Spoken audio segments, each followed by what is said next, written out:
chapitre 13.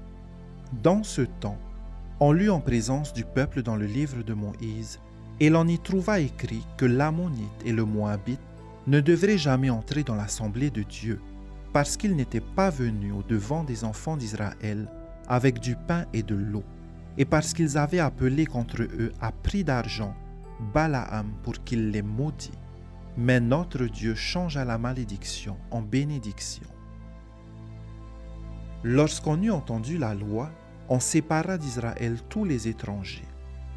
Avant cela, le sacrificateur Eliakib, établi dans les chambres de la maison de notre Dieu et parent de Tobidja, avait disposé pour lui une grande chambre où l'on mettait auparavant les offrandes, l'encens, les ustensiles, la dîme du blé, du mou et de l'huile, ce qui était ordonné pour les Lévites, les chantres et les portiers, et ce qui était prélevé pour les sacrificateurs. Je n'étais point à Jérusalem quand tout cela eut lieu, car j'étais retourné auprès du roi la 32e année d'Artaxerxès, roi de Babylone. À la fin de l'année, j'obtins du roi la permission de revenir à Jérusalem, et je m'aperçus du mal qu'avait fait Eliakib en disposant une chambre pour Tobidja dans les parvis de la maison de Dieu. J'en éprouvai un vif déplaisir, et je jetai hors de la chambre tous les objets qui appartenaient à Tobidja. J'ordonnai qu'on purifiât les chambres, et j'y replaçai les ustensiles de la maison de Dieu, les offrandes et l'encens. J'appris aussi que les portions des Lévites n'avaient point été livrées, et que les Lévites et les chantres chargés du service s'étaient enfuis chacun dans son territoire. Je fis des réprimandes aux magistrats et je dis, « Pourquoi la maison de Dieu a-t-elle été abandonnée ?» Et je rassemblai les Lévites et les chantres, et je les remis à leur poste.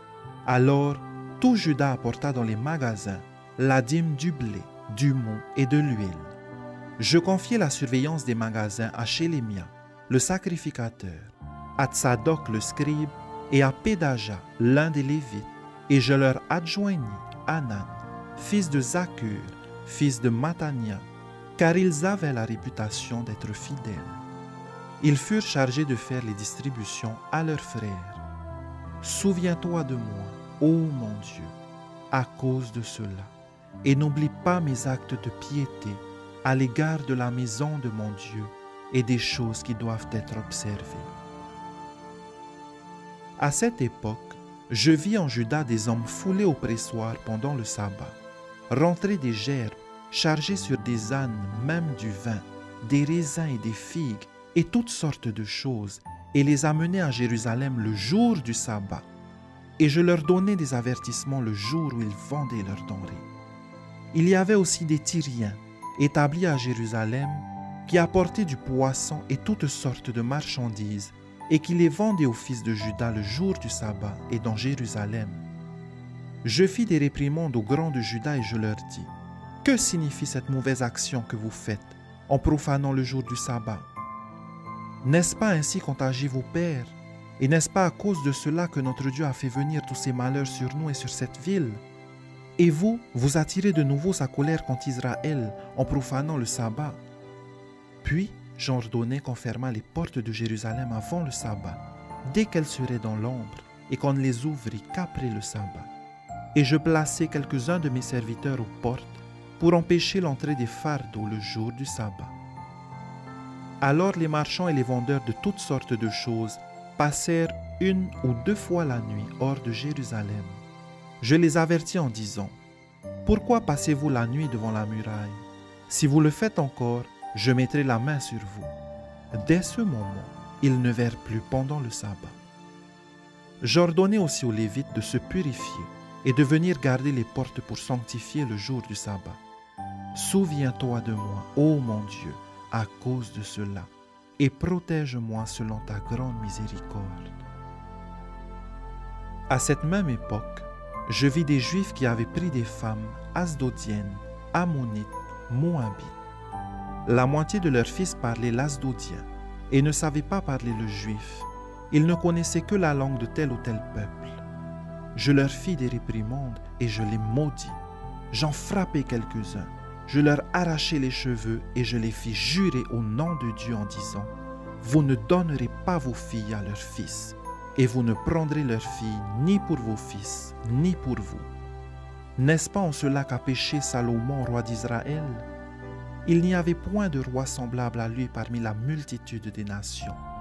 Il était aimé de son Dieu, et Dieu l'avait établi roi sur tout Israël. Néanmoins, les femmes étrangères l'entraînèrent aussi dans le péché. Faut-il donc apprendre à votre sujet que vous commettez un aussi grand crime et que vous péchez contre notre Dieu en prenant des femmes étrangères? Un des fils de Jojada, fils d'Eliakib, le souverain sacrificateur, était gendre de Sambala, le Horonite. Je le chassai loin de moi. Souviens-toi d'eux, ô mon Dieu, car ils ont souillé le sacerdoce et l'alliance contractée par les sacrificateurs et les Lévites. Je les purifiai de tout étranger, et je remis en vigueur ce que devaient observer les sacrificateurs et les Lévites, chacun dans sa fonction, et ce qui concernait l'offrande du bois aux époques fixées, de même que les prémices. Souviens-toi favorablement de moi, ô mon Dieu.